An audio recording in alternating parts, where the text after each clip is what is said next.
আমরা এই কোর্সটায় particle physics নিয়ে ডিসকাশন করব। তো এই পার্টিকেল ফিজিক্স হচ্ছে ফিজিক্সের এমন একটা ব্রাঞ্চ যেটা এলিমেন্টারি পার্টিকেলস নিয়ে ডিল করে। আর এলিমেন্টারি পার্টিকেলস হচ্ছে সেই পার্টিকেলগুলো যেইগুলোকে আমরা যদি যে কোনো একটা যা যা জিনিস আমরা জানি পৃথিবীর যে কোনো জিনিস, সেগুলোকে যদি আমরা ভাঙতে থাকি, তো ভাঙতে ভাঙতে একটা সময় আসবে যখন আমরা একটা জায়গায় পৌঁছবো যেখানে আমরা জিনিসটাকে আর ভাঙতে পারছি না। তো সেই সব থেকে ছোট জিনিসগুলোকে বলে এলিমেন্টারি পার্টিকলস, এলিমেন্টস বা এলিমেন্টারি পার্টিকলস, এলিমেন্টস অর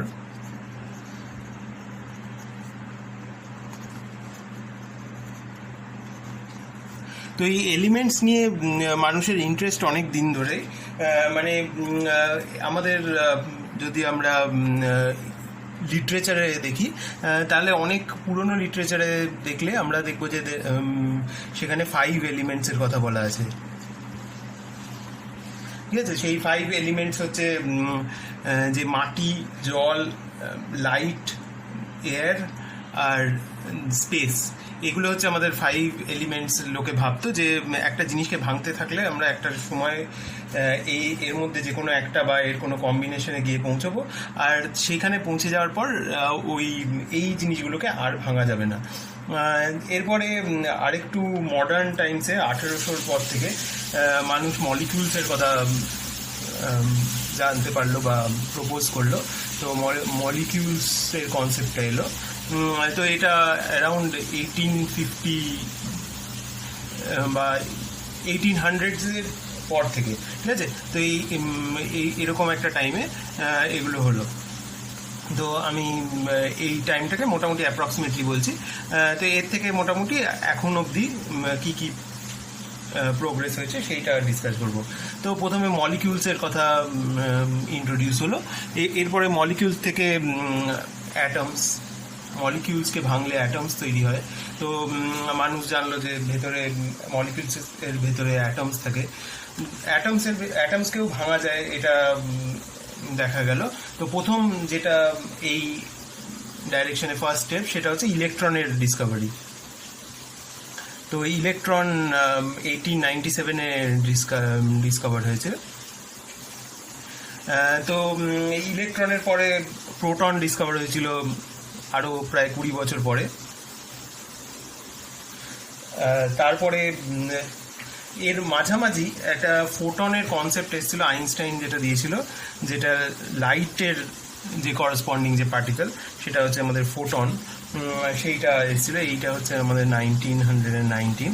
তো এই ডেটগুলো অতটা ইম্পর্টেন্ট না, জাস্ট যে আমরা কোন জিনিসটাকে আমাদের এলিমেন্টারি পার্টিকেল বা এলিমেন্ট বলি, সেই জিনিসটা আস্তে আস্তে পাল্টে যাচ্ছে। মানে আমরা একটা সময় ভাবছি যে আমাদের যা ম্যাটার আছে সেটা একটা পার্টিকুলার সাইজের জিনিস দিয়ে তৈরি, তারপরে আরেকটু বেটার এক্সপেরিমেন্ট আসছে যাতে করে ওই সব থেকে ছোট জিনিসটাকেও ভেঙে ফেলা যাচ্ছে। তো এই প্রোগ্রেসটা সেটা বোঝায়। তো এই ফোটনের পরে আবার নিউট্রন ডিসকভার হলো। তো ইলেকট্রন থেকে প্রোটনটা একটা মোটামুটি অবভিয়াস স্টেপ, যে ইলেকট্রন যদি একটা নেগেটিভলি চার্জড জিনিস থাকে অ্যাটমের ভেতরে, তো সেইটাকে নিউট্রালাইজ করতে গেলে আমাদের কিছু একটা জিনিস দরকার যেটা পজিটিভলি চার্জ। তো লোকে যে একটা পজিটিভলি চার্জড পার্টিকেল খুঁজছিল, কিন্তু সেই পজিটিভলি চার্জ পার্টিকেলটা পাওয়ার পরেও দেখা গেল যে তার যে মাসটা, সেইটা সাফিসিয়েন্ট নয় একটা নিউক্লিয়াসের মাসকে এক্সপ্লেন করার জন্য। আর সেই জন্য একটা নিউট্রাল পার্টিকেল দরকার, যেটা চার্জের ব্যালেন্সটাকে নষ্ট করছে না, কিন্তু মাসের যেটা হওয়া উচিত সেইটা করতে হেল্প করছে। তো এরপরে নিউট্রনের ডিসকভারিটা হয়েছিল 1932-তে। এরপরে এই ইলেকট্রনের যে অ্যান্টি পার্টিকেল, সেইটার ডিরাক সেটার একটা থিওরির কথা বলেছিল, আর সেটাকে বলে পজিট্রন। সেইটাও 1932-তেই ডিসকভার হয়েছিল। আর তারপরে যেটা হয়েছিল, এরপরে একটা নিউট্রিনো বলে একটা পার্টিকেল, যেটা বিটা ডিকে থেকে বেরোয়। তো সেই পার্টিকেলটা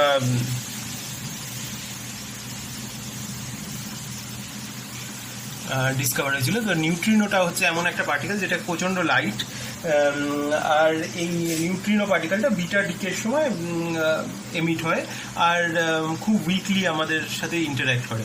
তো এই নিউট্রিনোটা 1956-এ ডিসকভার হয়েছিল। আর এর মাঝামাঝি আমাদের মিউন, পায়ন এরকম অনেক পার্টিকেলস ডিসকভার হয়েছিল। তো এগুলো হচ্ছে মিউন, পায়ন। তো এইসব অনেক কিছু ডিসকভার হয়েছিল। আর যেইভাবে এগুলো ডিসকভার করা হয় সেইটা হচ্ছে আমাদের যেটা দরকার, আমাদের যেই পার্টিকেলগুলোকে আমরা এলিমেন্টারি পার্টিকেল এখন ভাবি, তো সেই দুটো এলিমেন্টারি পার্টিকেলকে আমরা যদি খুব হাই এনার্জিতে কোলাইড করাই, তো হাই এনার্জি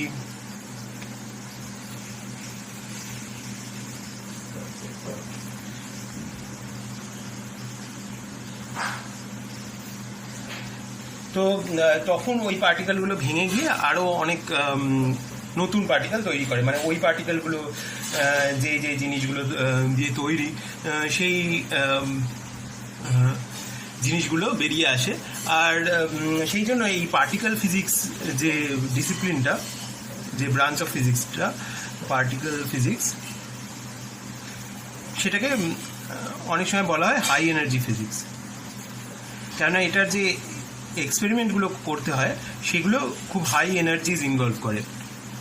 মানে আমরা যদি খুব লো এনার্জিতে থাকি তাহলে এই যে এলিমেন্টারি পার্টিকেলগুলো, নতুন যে এলিমেন্টারি পার্টিকেলগুলো, সেগুলো বেরোবে না। মানে ওই যত আমরা আগেকার দিনে যাব তত আমাদের এক্সপেরিমেন্টগুলো কম এনার্জি প্রোব করতে পারতো। আর তার জন্য আমাদের এলিমেন্টারি পার্টিকেলগুলো একটু বড় সাইজের ছিল। আর যত আমাদের দিন গেছে তত হাই এনার্জিতে এক্সপেরিমেন্ট করা সম্ভব হয়েছে। আর তার জন্য আমাদের আরও ছোট ছোট এলিমেন্টারি পার্টিকেল বেরিয়ে এসছে। তো এইটা বোঝার একটা উপায় হচ্ছে আমাদের হাইজেনবার্গস আনসার্টেনটি প্রিন্সিপাল। তো তোরা এই যে হাই এনার্জি ফিজিক্স বা পার্টিকেল ফিজিক্স বুঝতে গেলে কোয়ান্টাম মেকানিক্সটা খুব ইম্পর্ট্যান্ট। কোয়ান্টাম মেকানিক্স বা কোয়ান্টাম ফিল্ড থিওরি। তো যেহেতু এই সেমেস্টারে তোদের কোয়ান্টাম মেকানিক্সও পড়ানো শুরু হচ্ছে, তাই জন্য এই যে কোর্সটা, এটায় আমরা থিওরিটিক্যালি বেশি ডেপথে যাব না। জাস্ট যে জিনিসগুলো হয়, যে জিনিসগুলো এক্সপেরিমেন্টালি দেখা গেছে, সেইগুলো ডিসকাস করব। আর যদি কোনো সিম্পল আর্গুমেন্ট দিয়ে কিছু এক্সপ্লেন করা যায়, মানে অলমোস্ট ক্লাসিক্যাল আর্গুমেন্ট দিয়ে কিছু এক্সপ্লেন করা যায়, তো সেই এক্সপ্লেনেশনগুলোর কথা বেশি ভাববো আমরা। যদি এই ফিল্ডটাকে খুব ডিপলি বুঝতে চাই তাহলে আমাদের কোয়ান্টাম মেকানিক্স বা কোয়ান্টাম ফিল্ড থিওরিটা বুঝতে হবে, যে এইটা এই সেমেস্টারে সম্ভব নয়। তো আমি কোয়ান্টাম মেকানিক্সের যে সিম্পল জিনিসগুলো সেগুলো ইউজ করে যা যা করা যায় সেগুলো করব। তো কোয়ান্টাম মেকানিক্সে তোরা যে জিনিসটা হয়তো জানিস সেটা হচ্ছে হাইজেনবার্গস আনসার্টেনটি প্রিন্সিপাল।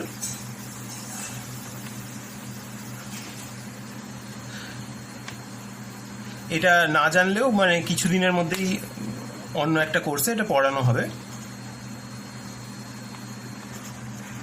তো সেইটা বলে যে আমরা একটা যে কোনো জিনিসের পজিশন আর মোমেন্টাম দুটোই একদম প্রিসাইজলি জানতে পারবো না। তো আমাদের যদি পজিশনের একটা এরার থাকে আর একটা মোমেন্টামের এরার থাকে, আর আমরা পজিশনের এরারটাকে যদি আমরা ডেল্টা আর দিয়ে ডিনোট করি, যে আমরা যদি একটা জিনিস একটা পার্টিকুলার লোকেশনে আছে সেইটা বলছি, আর আমাদের এরার বারটা হচ্ছে ডেল্টা আর মোমেন্টামের এরারটা যদি ডেল্টা পি দিয়ে ডিনোট করি, তো এই দুটো জিনিসের প্রোডাক্টটা সবসময় একটা পার্টিকুলার কনস্ট্যান্টের বেশি হবে। ঠিক আছে, সেই কনস্ট্যান্টটা হচ্ছে Planck's constant, reduced Planck's constant H bar divided by 2। তো এইটা আমরা ক্লাসিক্যালি যেটা ভাবি যে আমরা যে কোনো একটা পার্টিকুলার পজিশন আর মোমেন্টাম দুটোই সাইমালটেনিয়াসলি একদম প্রিসাইজলি জানতে পারি, কিন্তু কোয়ান্টাম মেকানিক্স সেটা অ্যালাউ করে না। যদি আমরা সামহাও পজিশনটা এক্স্যাক্টলি পিন পয়েন্ট করতে পারি, তাহলে মোমেন্টামের সম্পর্কে আমাদের কোনোই ইনফরমেশন থাকবে না, কারণ ডেল্টা পিটা ইনফিনিটি হয়ে যাবে, মোমেন্টামটা যা ইচ্ছে হতে পারে হয়ে যাবে। সিমিলারলি যদি আমরা একদম মোমেন্টামটা পারফেক্টলি জানি, পজিশনটার উপর আমাদের কোনো ইনফরমেশন থাকবে না, আর পার্টিকেলটা যেখানে ইচ্ছে লোকেট হতে পারে। তো এই জিনিসটাকে বলে হাইজেনবার্গস আনসার্টেনটি প্রিন্সিপাল। আর অনেক সময় আমরা এটা দিয়ে অনেক কিছু এস্টিমেট করতে পারি, যে আমরা যদি পজিশনটা একটা পার্টিকুলার প্রিসিশনে জানতে চাই, তাহলে আমাদের মোমেন্টামে কতটা আনসার্টেনটি হয়, আর যদি আমাদের মোমেন্টামের আনসার্টেনটিটা সামথিং হয়, তাহলে আমরা জানি যে মানে মোমেন্টামের অ্যাকচুয়াল ভ্যালুটাও অ্যাটলিস্ট সেই ভ্যালুটার কম্পারেবল হবে। ঠিক আছে, তো সেই টাইপের সিম্পল আর্গুমেন্ট থেকে অনেক সময় মোমেন্টাম জানলে পজিশন, আর পজিশন জানলে মোমেন্টামের কিছু কিছু অর্ডার অফ ম্যাগনিটিউডগুলো এস্টিমেট করা যেতে পারে। তো ধরা যাক আমাদের একটা পার্টিকেল আমরা প্রোব করতে চাই যেইটার সাইজটা খুব ছোট, তো সেটার জন্য আমাদের যে পজিশনাল যে প্রিসিশনটা দরকার সেইটা হচ্ছে, ধরা যাক আমরা ফর এক্সাম্পল এটাকে নিচ্ছি হচ্ছে 0.1 ফার্মি। ঠিক আছে, ফার্মি হচ্ছে 10⁻⁻15 মিটার, আর 0.1 দিয়ে মাল্টিপ্লাই করার পর এটা 10⁻⁻16 মিটার, এরকম একটা পজিশনাল প্রিসিশন আমাদের দরকার। তো তাহলে আমাদের ডেল্টা পিটার ভ্যালুটা হয়ে যাবে হচ্ছে greater than equal to h bar by 2 delta r. আর সেখান থেকে আমরা কি করতে পারি, আমরা এখানে একটা করে সি মাল্টিপ্লাই করে দেবো, h bar C divide by 2 delta আর সি। এখানে h বার হচ্ছে h বাই 2 পাই, h এর কথা তোরা আগে জানিস মনে হয়, তো h বার হচ্ছে h বাই 2 পাই, যেখানে h হচ্ছে আমাদের প্ল্যাঙ্কস কনস্ট্যান্ট, আর h বারটাকে বলে হচ্ছে রিডিউসড প্ল্যাঙ্কস কনস্ট্যান্ট।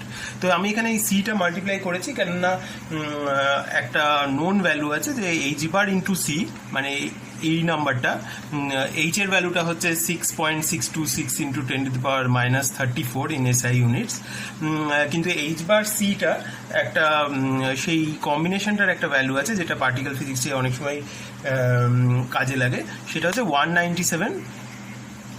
তো পার্টিকেল ফিজিক্সে এরকম একটু অন্যরকম ইউনিটস অনেক সময় ইউজ হয়। তো এখানে আমি যে ইউনিটটা বলছি h বার সি হচ্ছে 197 mega electron volt into Fermi.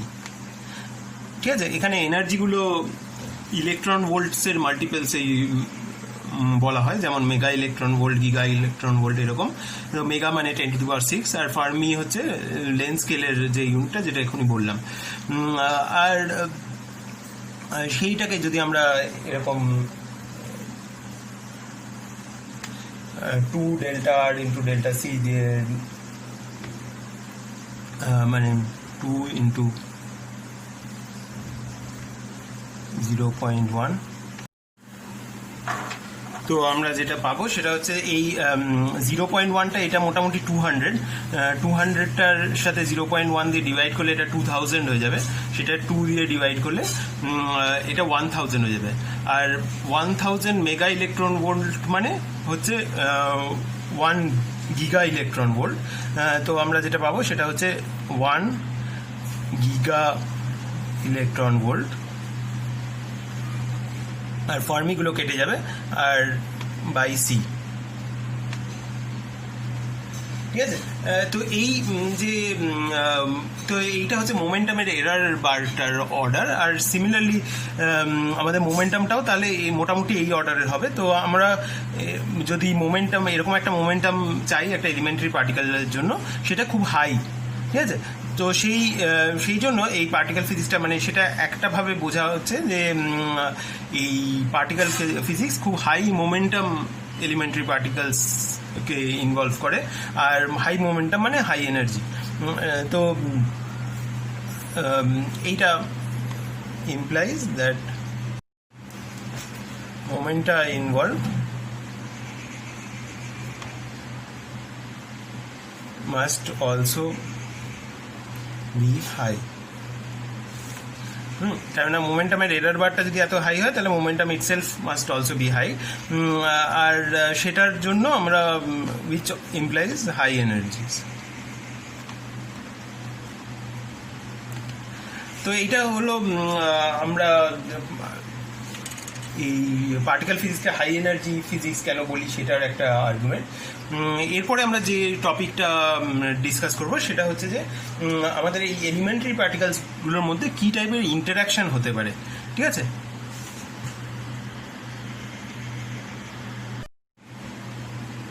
তো আমাদের এই এলিমেন্টারি পার্টিকেলসের মধ্যে 4টে পসিবল ইন্টারাকশনস হতে পারে। তো আমাদের এই এমনি নেচারে 4টে ফান্ডামেন্টাল টাইপের ইন্টারাকশন আছে, ঠিক আছে। 4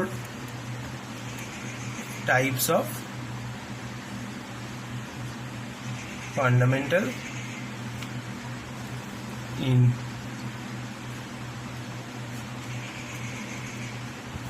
interactions in nature, ঠিক আছে। ঠিক আছে, এরকম আমাদের 4টেই ফান্ডামেন্টাল ইন্টারাকশন আছে। তার মধ্যে দুটো নিয়ে তোরা জানিস আর অনেক ডিসকাস করেছিস। তো ফার্স্টটা হচ্ছে আমাদের গ্র্যাভিটেশনাল ইন্টারাকশন,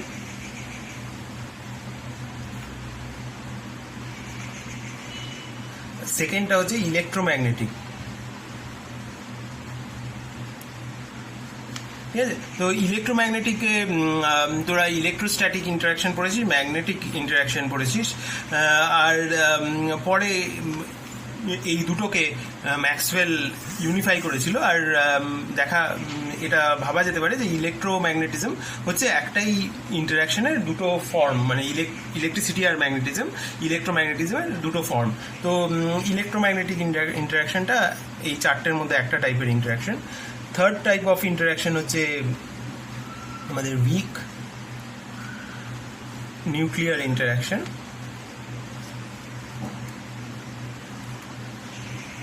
এইটা হচ্ছে আমাদের, যদি আমরা বিটা ডিকের কথা ভাবি, তো বিটা ডিকে হচ্ছে এমন একটা প্রসেস যেখানে আমাদের একটা নিউট্রন একটা প্রোটন হয়ে যায় আর একটা ইলেকট্রন এমিট করে হওয়ার সাথে সাথে। এই রিয়াকশনটার মধ্যে আরও একটা জিনিস বেরিয়ে আসে, মানে একটা জিনিস এমিট হয়, তো সেইটাকে বলে অ্যান্টি নিউট্রিনো। তো অ্যান্টি নিউট্রিনো হচ্ছে একটা টাইপের নিউট্রিনো ভাবা যেতে পারে। আর এই নিউট্রিনোগুলো এই অর্ডিনারি ম্যাটার যেগুলোর কথা আমরা জানি সেগুলোর সাথে খুব উইকলি ইন্টারাক্ট করে, আর সেই উইক ইন্টারাকশনটারই নাম হচ্ছে উইক নিউক্লিয়ার ইন্টারাকশন। হ্যাঁ, তো এটা হচ্ছে নিউট্রিনো কিভাবে ম্যাটারের সাথে ইন্টারাক্ট করে সেই ইন্টারাকশনটা উইক নিউক্লিয়ার ইন্টারাকশন। আর ফোর্থ ইন্টারাকশনটা হচ্ছে strong interaction, strong nuclear interaction. তো এইটা বোঝার সবচেয়ে ইজি উপায় হচ্ছে যে আমরা জানি যে একটা যে কোনো অ্যাটমের নিউক্লিয়াসের মধ্যে, যে কোনো না অনেক অ্যাটমের নিউক্লিয়াসের মধ্যে একটার বেশি প্রোটন আছে, ঠিক আছে। হাইড্রোজেন ছাড়া অন্য যে অ্যাটমগুলো, যত বড় বড় অ্যাটম, সেগুলোতে বেশি বেশি প্রোটনস আছে। তো এই প্রোটনগুলো যদি আমরা কুলম্বস লর কথা ভাবি, সেগুলো একজন আরেকজনকে রিপেল করা উচিত।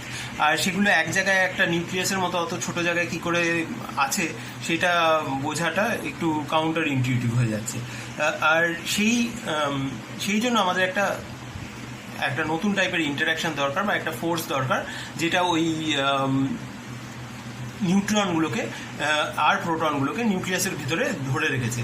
তো সেই ইন্টারাকশনটাকে বলে আমাদের স্ট্রং নিউক্লিয়ার ইন্টারাকশন। আর এগুলো এই দুটোই ইন্টারাকশন খুব, এগুলোর রেঞ্জগুলো খুব ছোট। এইগুলো হচ্ছে ইনফিনিটলি রেঞ্জড, মানে এগুলোর এমন কোনো ডিস্টেন্স নেই যেটার পরে গ্র্যাভিটেশনাল ইন্টারাকশনটা জিরো হয়ে যাচ্ছে বা ইলেকট্রোম্যাগনেটিক ইন্টারাকশনটা জিরো হয়ে যাচ্ছে। কিন্তু এই দুটো ইন্টারাকশনের জন্য একটা ফাইনাইট রেঞ্জ আছে, আর সেই রেঞ্জটা কত সেটা পরে বলছি। কিন্তু এই যদি আমরা দুটো প্রোটনের কথা ভাবি, তো প্রোটনগুলোকে যদি আমরা নিউক্লিয়াস থেকে বার করে দিই আর আরেকটু বেশি ডিস্টেন্সে রাখি, তাহলে সেই দুটো প্রোটনের মধ্যে এই স্ট্রং নিউক্লিয়ার ইন্টারাকশনটা আর কাজ করে না, আর সেগুলো কুলম ইন্টারাকশন দিয়েই শুধু তাদের ভেতরে যে ফোর্সটা সেটাকে শুধু কুলম ইন্টারাকশন সাফিসিয়েন্ট সেটাকে এক্সপ্লেন করার জন্য। ঠিক আছে, তো এই হলো আমাদের 4টে টাইপের ইন্টারাকশন। তো এবার আমরা সেগুলো নিয়ে আরেকটু ডিটেলসে একটু ডিসকাস করব। তো আমাদের গ্র্যাভিটেশনাল ইন্টারাকশনের করসপন্ডিং যে ফোর্সটা সেটা হচ্ছে G*m1m2/r²। এটা হচ্ছে আমাদের নিউটনের ফর্মুলা। আর এটাকে আমরা যদি আরো রিলেটিভিস্টিক সিস্টেমে যাই তো সেখানে আমাদের জেনারেল রিলেটিভিটি দিয়ে এইটার করসপন্ডিং যে ফোর্সেসগুলো সেগুলো বুঝতে হবে। কিন্তু মানে একটা সিম্পল পিকচারে গ্র্যাভিটেশন হচ্ছে একটা নিউটনস ল অফ গ্র্যাভিটেশন দিয়ে এক্সপ্লেন করা যেতে পারে, যেখানে ফোর্সটা হচ্ছে G*m1m2/r²। আর এর করসপন্ডিং যে এনার্জিটা সেইটা হচ্ছে, সবসময় আমি সাইন আর ডাইরেকশনগুলোর কথা বলছি না, শুধু ম্যাগনিটিউডটার কথা বলছি, সেটা হচ্ছে G*m1m2/r। এরপরে যে কুলম ইন্টারাকশনটা, বা যদি আমরা শুধু ইলেকট্রোস্ট্যাটিক্স ফর সিম্পলিসিটি সেটার কথা বলি, তো সেই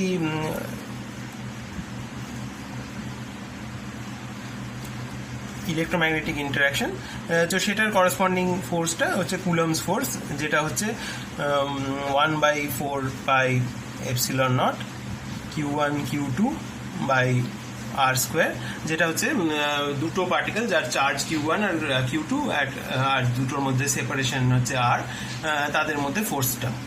তো এটা হচ্ছে ফোর্স, ইলেকট্রোম্যাগনেটিক ফোর্স। আর এটার করসপন্ডিং যে এনার্জিটা সেটা হচ্ছে সিমিলারলি 1/4πε0 Q1 Q2/r।